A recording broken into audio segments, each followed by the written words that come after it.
सुनील भाऊ, रामकृष्ण हरी.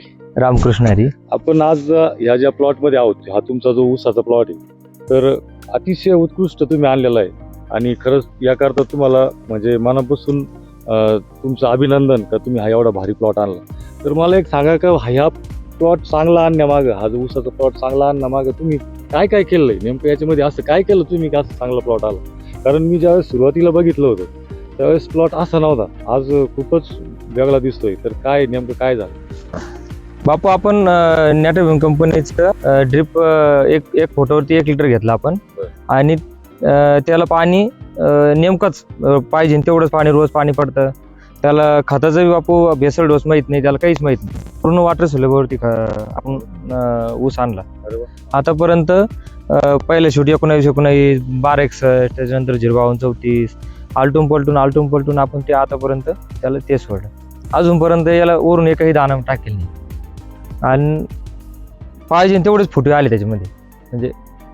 हा, त्याच्यामुळे त्याचा आपला ऊस चांगला आला आपला. तुम्ही सुनील भाऊ एक सांगा फक्त का या ऊस आणण्यामागं तुम्हाला बळीराजा ॲग्रो सर्व्हिसेस म्हणजे आमची काय मदत झाली? तुमची मदत म्हणजे तुम्ही आम्हाला 4 लिटरवरून 1 लिटरवर आणला आणि 600 मिली म्हणजे आता तर 600 मिलीच वापरलं पाहिजे. कारण आता आपण पहिले 1 लिटर मध्ये वापरलं तर खरोखर पाण्याची गरज लय कमी आहे जमिनीला. आपण जास्त पाणी देतो. तुम्ही बघू शकता पूर्ण प्लॉट आपलं 1 लिटर वरतीच, पूर्ण 8 एकर पूर्ण 1 लिटर वरती. आम्ही दिलेले जे फर्टिगेशनचे जे शेड्यूल होते त्याचा काही फायदा झाला का? त्याचा 100% फायदा झाला बापू. कारण की आपण त्याच्या पद्धतीनंच पूर्ण शेड्यूल टाकलेले आपण. हा, असं त्याच्यामुळे पूर्ण प्रत्येक महिन्याचे आपण एक दर 15 दिवसाला आपण शेड्यूल बदलतो. हा, एक दर 15 दिवसाला वेगळं, दर 15 दिवसाला वेगळं असं. अच्छा, म्हणजे समजा हे जे अशा प्रकारचं शेड्यूल जे आम्ही तुम्हाला दिलं होतं तसं जर हे शेड्यूल दुसऱ्या शेतकऱ्यांना जर दिलं, ठिबक सोबत जर त्यांनी त्याप्रमाणे आम्ही सांगितल्याप्रमाणे जर वापरले तर ते फायदेशीर राहू शकते. त्यांचं ड्रिप जर पहिले बदललं तर फायदेशीर राहू शकतं. अच्छा, कारण 4 लिटर मध्ये जास्त पाणी लागतं बापू. खत जास्त लागतं. 4 लिटर मध्ये कसं आहे, 1 घंट्यामध्ये 4 लिटर पाणी जाणार. तसे 1 घंट्यामध्ये 1 लिटर पाणी जाणार. तेवढं पाणी तेवढं खत दिवस वाढत त्याच्यामध्ये बापू. समजा आपण 3 किलो खत 4 लिटर मधून गायब होऊन जाणार आजच्या आज. तसंच ते 3 किलोच खत 2दा जर सोडलं गेलं ते 1 लिटर मधून 2दा सोडलं जातं. म्हणजे पाहिजे तेवढंच खत आता आज थोडं जाईन, 3-4 दिवसांनी थोडं जाईन, असं म्हणजे ते पिकाला लागू होतं मग. हे खत खाली चाललं जातं.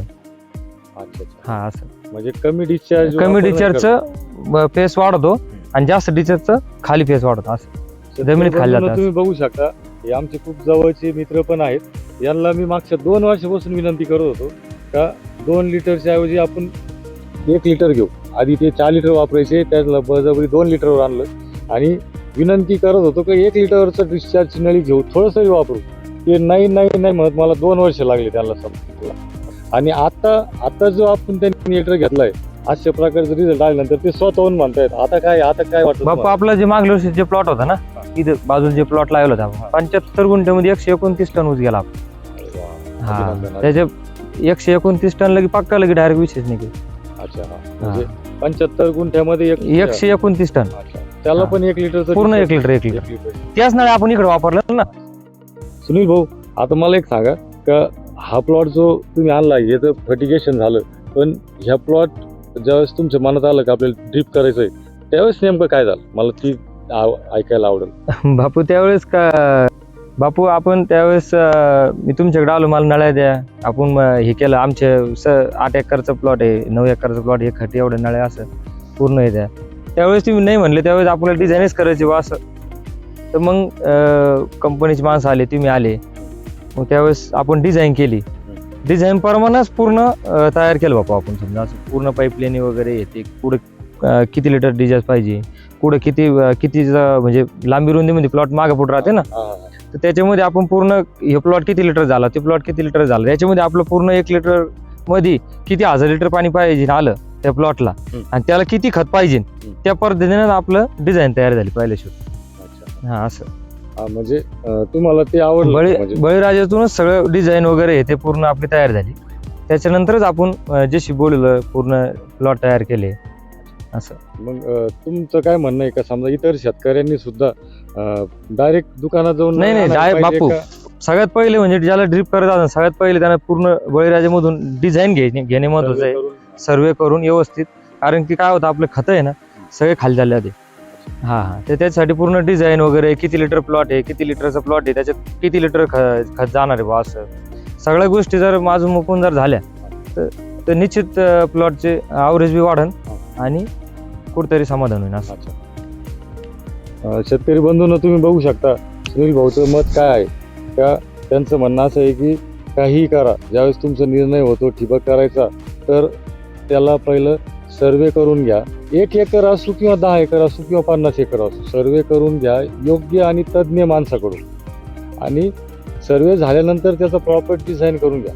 सर्वेमध्ये फक्त आपल्याला असं वाटतं लांबी रुंदीच मोजल्या जाते, तसं त्यात नसतं. पूर्ण 1 लिटर पाणी आणि त्याचे किती लिटर मारणारी मोटर हे सगळं महत्वाचं आहे बापू सगळं. आणि तेवढं प्रेशर आलं पाहिजे, 3 kg दाब बी आला पाहिजे. उजूक आपली पाईपलाईन 2.5 इंची आहे का 2 इंची आहे का 3 इंची ते महत्वाचं आहे. कारण 2 इंची जर टाकली तर पाणी भेटत नाही, प्रेशर भेटत नाही. त्याच्यामुळं थोडं सगळं 3 इंचीमध्ये जर आलं आणि मेन पाईपलाईन 4 इंची टाकली, हे सगळ्या काही गोष्टी त्याच्यात छोटे आणि छोटे प्रॉब्लेम आहे. ही जर प्रश्न सॉल्व्ह झाले ना तर त्याचं 100% उत्पन्न वाढेल असं. बंधूंना तुम्ही एकच लक्षात ठेवा की आपल्याला सर्वे करायचा म्हणजे ठिबक करण्याकरता जो सर्वे करायचा असतो तो सर्वे करणं म्हणजे फक्त शेताची लांबी रुंदी मोजणं नव्हे, त्या शेताचं पाणी कुठून येतंय, पाणी किती खोलीहून येतंय, त्याची मोटर किती पाणी देते, तासाला किती पाणी त्याला मिळणार आहे, आपले जुन्या पाईपलाईन किती इंचीच्या आहेत, त्यांची वॉटर कॅरिंग कॅपॅसिटी किती आहे, हे सगळा विचार केला जातो आणि तेव्हाच आपल्याला डिझाईन तयार करता येतं.